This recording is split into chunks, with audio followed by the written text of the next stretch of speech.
Bollywood silver screen presenting ghost. ये कहानी है सैम की, जो कि एक बैंकर होता है और सैम की एक गर्लफ्रेंड भी है जिससे वो बहुत प्यार करता है और उसका नाम होता है मॉली। मॉली और सैम मैनहट्टन शहर में एक अपार्टमेंट को रेनोवेट करके उसमें रहना शुरू कर देते हैं और इस काम में सैम का दोस्त कार्ल भी उसका साथ देता है। दरअसल कार्ल और सैम एक साथ एक ही बैंक में जॉब करते हैं और ये दोनों बहुत अच्छे दोस्त भी होते हैं। अब एक दिन सैम जब बैंक में एंट्रीज चेक कर रहा होता है तो वो देखता है कि कुछ अकाउंट्स में बहुत ज्यादा पैसे हैं और इसीलिए वो अपना पर्सनल पासवर्ड चेंज कर देता है ताकि इस अकाउंट तक कोई भी एक्सेस ना कर सके। कार्ल वहां पर आता है और वो कहता है कि पासवर्ड चेंज हो गया। सैम कहता है कि हाँ वो मैंने किया है, मुझे कुछ अकाउंट्स में गड़बड़ लग रही है। कार्ल उसकी मदद करना चाहता है, वो कहता है लाओ मैं देख लूं। सैम उसे मना कर देता है। वो कहता है कि मैं पहले इस काम में बहुत वक्त दे चुका हूं और मैं ही इस काम को करना चाहता हूं। कार्ल वहां से चला जाता है। अब उसी शाम को जब सैम अपनी गर्लफ्रेंड मॉली के साथ एक प्ले जिसका नाम मैकबेथ है वो देख कर आ रहा होता है तो एक चोर उन पर हमला करता है। उसके पास एक गन भी होती है और वो सैम का वॉलेट उससे छीनना चाहता है और जब सैम उसे रोकता है तो उससे गोली चल जाती है। सैम उसका पीछा करता है लेकिन वो भाग जाता है। लेकिन सैम जब वापस आता है तो वो देखता है कि उसकी बॉडी मॉली की गोद में है और मॉली रो रही होती है। तभी ऊपर से एक रोशनी आती है, लेकिन इससे पहले कि कुछ और हो पाता वो रोशनी गायब हो जाती है और सैम को पता चल जाता है कि वो मर चुका है और अब वो एक आत्मा है। उसे कोई नहीं देख सकता, कोई नहीं सुन सकता और ना ही वो किसी को छू सकता है। सैम इस बात से परेशान होता है। सैम की बॉडी को हॉस्पिटल ले जाया जाता है और सैम भी वहां पर अपनी बॉडी के साथ मॉली के साथ जाता है। तभी उसके पास एक बूढ़ा आदमी आता है और वो उससे बातें करना शुरू कर देता है। सैम को पता चलता है कि ये भी एक आत्मा है और वो उसके साथ कुर्सी पर बैठ जाता है। वहीं सामने एक आदमी जिंदगी और मौत से लड़ रहा होता है। डॉक्टर उसे इलेक्ट्रिक शॉक दे रहे होते हैं। वो बूढ़ा आदमी बोलता है कि ये नहीं बच सकता और तभी एक रोशनी आती है।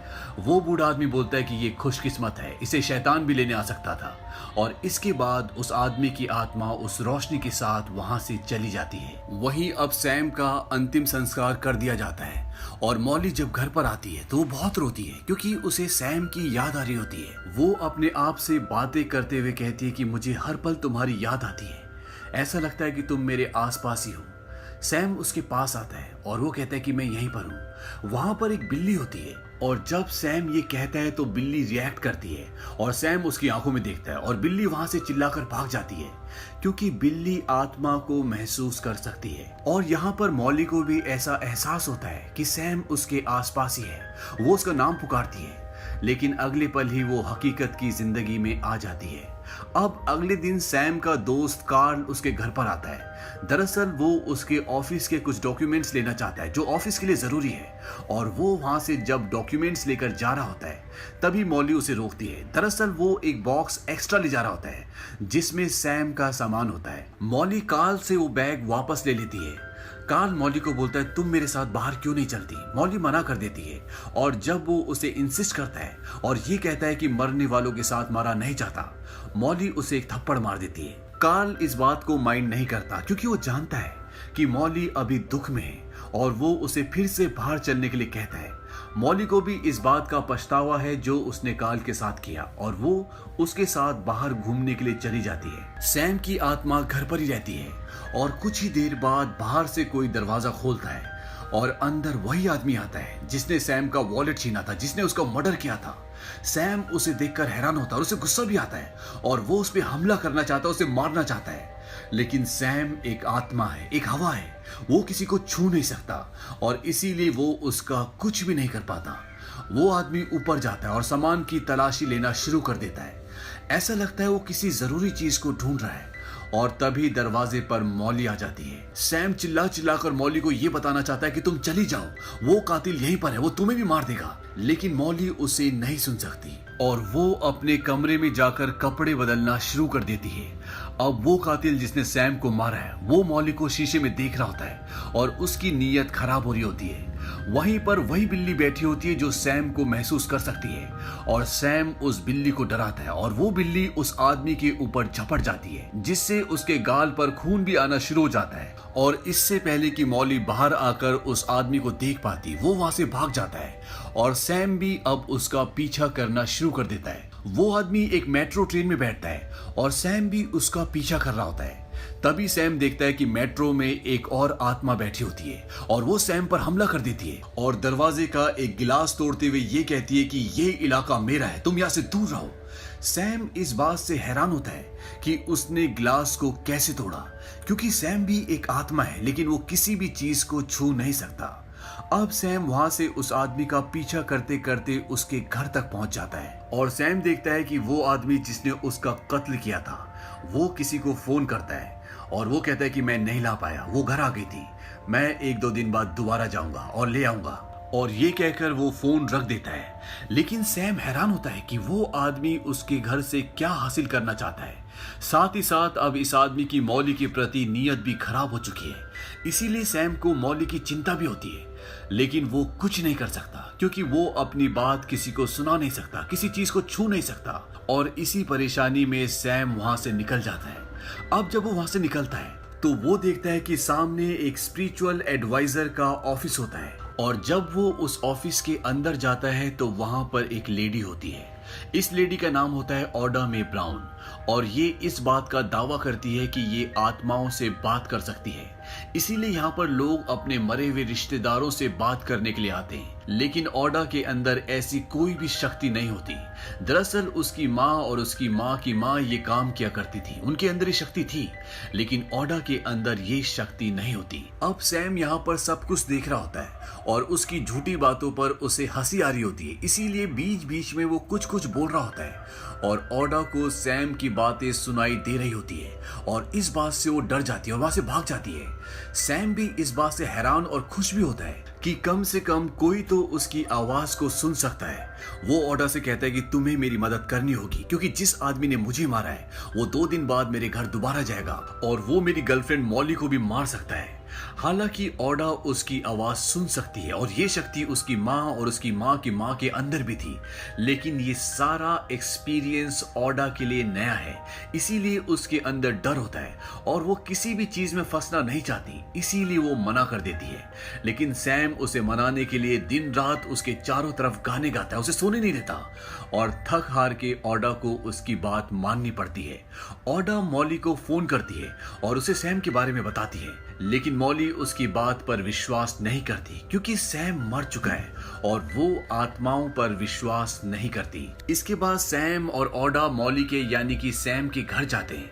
वहां पर ऑडा मॉली से बात करने की कोशिश करती है लेकिन वो अपना दरवाजा नहीं खोलती, इसीलिए ऑडा बाहर से चिल्ला चिल्लाकर मॉली को कुछ ऐसी बातें बताती है जो बातें या तो सैम को या मॉली को बताती और मॉली इन बातों को सुनने के बाद ऑडा को ऊपर बुलाती है और उससे बात करना शुरू करती है। लेकिन अभी भी मॉली को ऑडा पर पूरी तरह से विश्वास नहीं है। लेकिन जब ऑडा उसे एक बहुत पर्सनल बात बताती है तो मॉली को उस पर विश्वास हो जाता है। मॉली कहती है कि सैम मर चुका है, वो वापस क्यों आया? सैम कहता है कि मुझे भी नहीं पता। ये बात मॉली नहीं सुन सकती।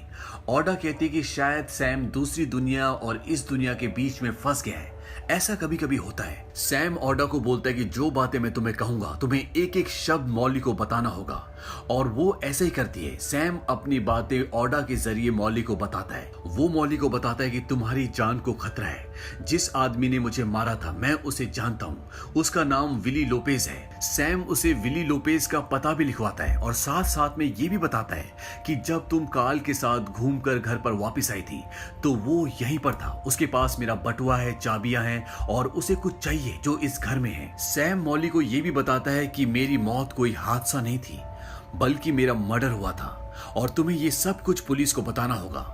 ये सब सुनने के बाद ऑडा थोड़ा डर जाती है, वो इस सब लफड़े में नहीं पड़ना चाहती, इसीलिए वो सब कुछ बताकर वहां से चली जाती है और सैम को कहती है कि आज के बाद मेरा पीछा मत करना, तुम जियो मरो उससे मुझे कोई लेना देना नहीं। ऑडा वहां से निकल जाती है और मॉली अब इस बात से परेशान है। वो ये सारी बातें काल को बताती है और उसे उस आदमी का एड्रेस भी देती है जो उस औरत के जरिए सैम ने मॉली को लिखवाया है। कार्ल इस बात पर विश्वास नहीं करना चाहता और वो मॉली को भी समझाता है कि ऐसा नहीं हो सकता, लेकिन मॉली के कहने पर वो कहता है कि ठीक है, मैं इसकी छानबीन करूंगा। और वो उस पते पे जाता है जो मॉली उसे देती है, जो मॉली को सैम ने दिया था। सैम भी कार्ल के साथ जाता है और जब कार्ल उस जगह पर पहुंचता है तो वहां पर वो आदमी होता है जिसका नाम विली है, जिसने सैम का कत्ल किया है। कार्ल इस आदमी को पहले से जानता है और वो विली से कहता है कि तुम्हारे बारे में कोई सब कुछ जानता है, कोई औरत है जो जानती है कि तुमने सैम का कत्ल किया है। वो तुम्हारा एड्रेस जानती है, तुम्हारा नाम जानती है। अब तुम किसी भी कीमत पर उस औरत को ढूंढो और उसे खत्म कर दो। कार्ल विली को ये भी बोलता है कि एक वाहियात कंप्यूटर में मेरे $4 मिलियन फंसे हुए हैं और ये पैसे ड्रग डीलर्स के हैं, और अगर हमने उनके पैसे उन्हें वक्त पर नहीं लौटाए तो तुम्हारी और मेरी जान गई समझो। इन पैसों में $80,000 कार्ल्स के भी होते हैं। दरअसल ये पूरा का पूरा केस ब्लैक मनी को व्हाइट मनी में बदलने का होता है, जिसमें कार्ल कुछ ऐसे ड्रग डीलर्स का साथ दे रहा होता है जिनका पैसा वो ब्लैक से व्हाइट करना चाहता है। और जब सैम को इस बारे में पता चलता है तो वो पासवर्ड बदल देता है और इसकी तहकीकात करना शुरू कर देता है। इसीलिए कार्ल इस आदमी को हायर करता है ताकि वो उससे उसका बटुआ छीन ले जिसमें पासवर्ड है। लेकिन उसी दौरान विली सैम को मार देता है। हालांकि कार्ल ने ये ऑर्डर्स नहीं दिए होते, लेकिन सैम की मौत हो जाती है और अभी भी उनके पास वो पासवर्ड नहीं है। वो पासवर्ड सैम के घर में उसकी डायरी में है और उसी डायरी को हासिल करने के लिए विली उसके घर पर गया होता है। कार्ल उसे बोलता है कि घर की चाबी मुझे दे दो, वो मैं खुद हासिल कर लूंगा। और कार्ल वहां से चाबी लेकर निकल जाता है और जब वो अपनी गाड़ी के पास पहुंचता है तो सैम भी वहां पर होता है और वो उसे मारने की कोशिश करता है क्योंकि उसके अंदर एक दुख होता है। उसके दोस्त ने उसे धोखा दिया है, लेकिन वो उसे छू नहीं सकता।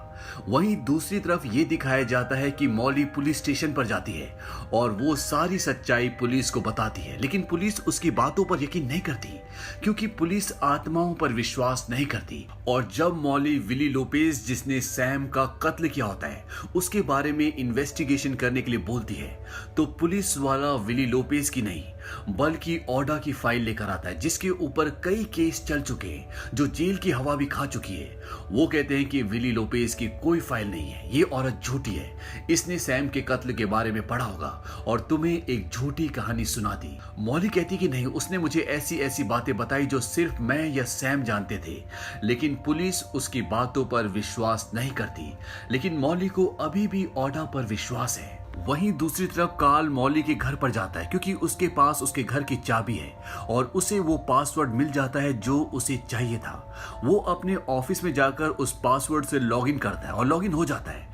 इस बात से कार्ल को खुशी होती है और कार्ल ने जितने भी अलग अलग अकाउंट्स में पैसे ब्लैक मनी से व्हाइट मनी करने के लिए डाले होते हैं, वो उन सब को एक दूसरे नए अकाउंट में डाल देता है जो रीटा मिलर के नाम से होता है।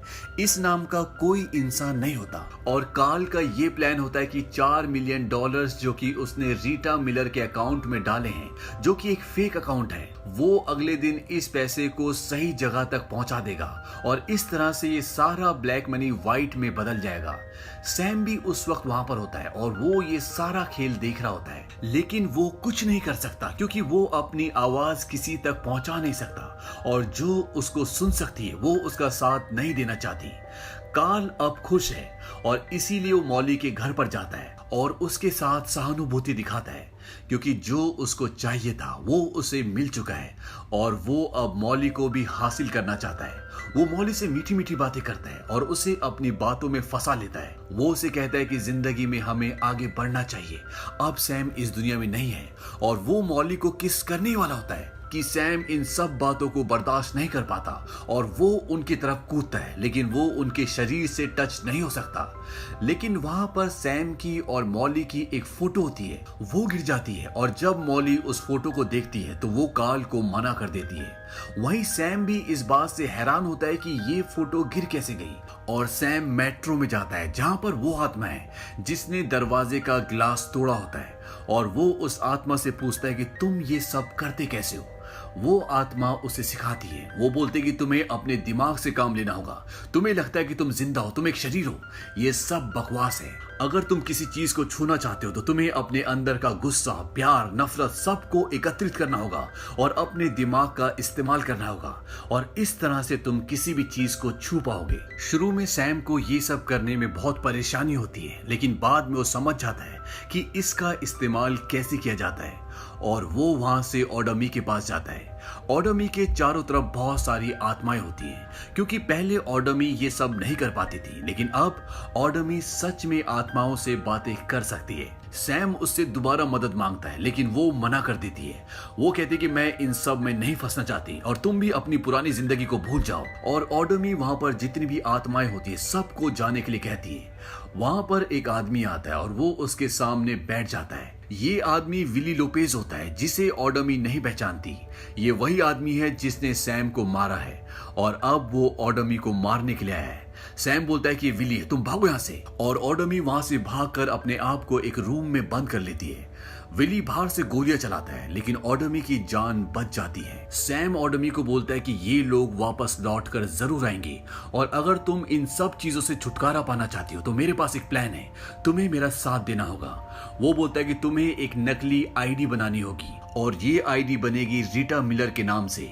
और वो ऐसे ही करती है, और सैम अगले दिन उसे अपने उस बैंक में ले जाता है जहां पर वो काम करता था। और वो वहां पहुंचने के बाद ओडमी को अपने आप को रीटा मिलर नाम से इंट्रोड्यूस करने के लिए बोलता है, और वो ऐसे ही करती है। इसके बाद ओडमी बैंक वालों से सिग्नेचर कार्ड मांगती है। वो कहती कि कार्ल ने मेरा अकाउंट ऑनलाइन खोल दिया था और अब मैं अपना सिग्नेचर बैंक में रजिस्टर्ड करवाना चाहती हूँ। और ओडमी रीटा मिलर की नकली आईडी दिखाकर अपने सिग्नेचर को बैंक में रजिस्टर्ड करवा देती है, और अब वो इस अकाउंट से किसी भी तरह की ट्रांजैक्शन कर सकती है।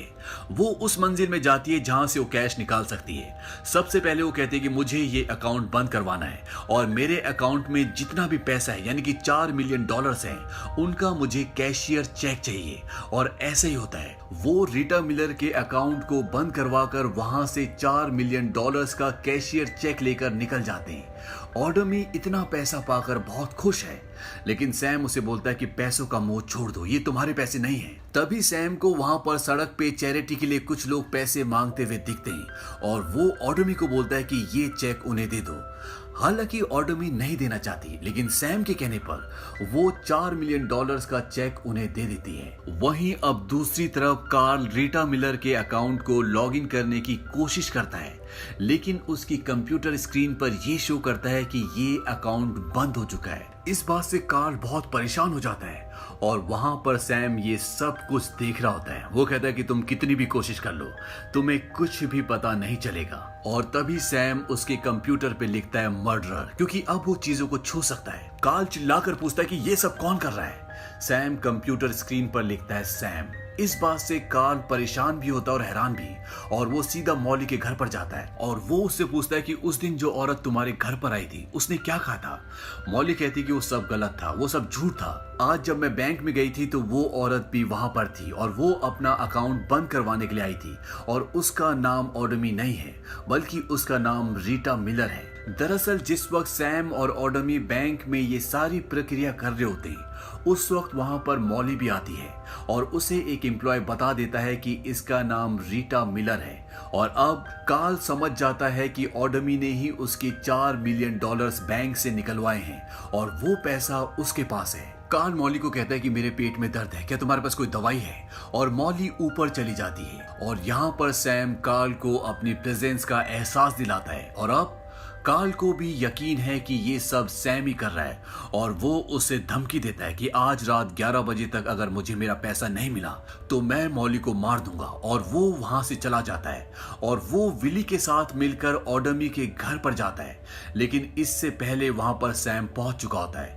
और सैम ओडमी को बता देता है कि यहाँ पर कार्ल और विली तुम्हें मारने के लिए आ रहे हैं। और इससे पहले कि वो उन तक पहुंचते, वो दोनों के दोनों पड़ोस के एक घर में छुप जाते हैं। विली कार्ल को कहता है कि लगता है वो भाग गए। कार्ल कहता है कि मैं नीचे देखता हूं, और वो नीचे चला जाता है, और ऊपर विली अकेला होता है, और सैम उसे बहुत बुरी तरह डराता है। वो कभी पानी का नल चालू कर देता है, कभी तस्वीरों को गिरा देता है, क्योंकि वो अब चीजों को छू सकता है। विली डरकर भागना शुरू कर देता है, और वो एक गाड़ी से टकरा जाता है और तभी वो उठता है। उसके सामने सैम होता है। सैम बोलता है कि तुम मर चुके हो बिली। और बिली देखता है वहां पर उसकी बॉडी पड़ी होती है। तभी वहां पर कुछ काले साए आते हैं और वो बिली को उठाकर अपने साथ ले जाते हैं। दरअसल इसने अपनी जिंदगी में पाप किए, इसीलिए इसे नर्क के दूत अपने साथ ले जाते हैं। वहीं अब कार्ल मॉली के पास जा रहा होता है क्योंकि उसने सैम को धमकी दी थी कि अगर 11 बजे तक मुझे मेरा पैसा नहीं मिला तो मैं मॉली को मार दूंगा। लेकिन इससे पहले कार्ल और ऑडमी वहां तक पहुंच जाती है, लेकिन ऑडमी को देखकर वो दरवाजा बंद कर लेती है। वो दरवाजा नहीं खोलती क्योंकि उसे लगता है कि ऑडमी झूठ बोलती है। सैम ऑडमी को बोलता है कि दरवाजे के नीचे से एक सिक्का डालो और ऑडमी ऐसे ही करती है और सैम उस सिक्के को उठाकर मॉली के हाथ पर रख देता है। जो सिक्का उसे हवा में उड़ता हुआ नजर आता है। मॉली की आंखों में आंसू होते हैं क्योंकि वो समझ जाती है कि सैम की आत्मा यहीं पर है और वो दरवाजा खोलकर ऑडमी को अंदर आने देती है। अंदर आने के बाद ऑडमी सैम को कहती है कि तुम मेरे शरीर को इस्तेमाल कर सकते हो, यानी कि तुम मेरे शरीर में आ सकते हो। और सैम ऐसे ही करता है और इसके बाद मॉली और सैम की आत्मा, जो कि अब ऑडमी के शरीर में है, वो दोनों एक दूसरे के साथ प्यार के कुछ पल बिताते हैं। और तभी वहां पर कार्ल आ जाता है और ऑडमी और मॉली वहां से भागना शुरू कर देते हैं। लेकिन कार्ल मॉली को पकड़ लेता है, उसे गन पॉइंट पे ले लेता है और वो कहता है कि सैम मुझे मेरा चेक चाहिए। लेकिन सैम उसके हाथ से गन छीन लेता है क्योंकि वो सैम को नहीं देख सकता, वो एक आत्मा है और कार्ल से बहुत शक्तिशाली भी है। इसके बाद सैम कार्ल को बहुत बुरी तरह मारता है। कार्ल समझ जाता है कि वो यहाँ पर कुछ भी नहीं कर सकता और जब वो खिड़की से भाग रहा होता है तो ऊपर से एक शीशा टूटकर उसके पेट के आर पार हो जाता है और उसके तुरंत बाद कार्ल की आत्मा उसके शरीर से निकलती है और वो सैम को देख सकता है।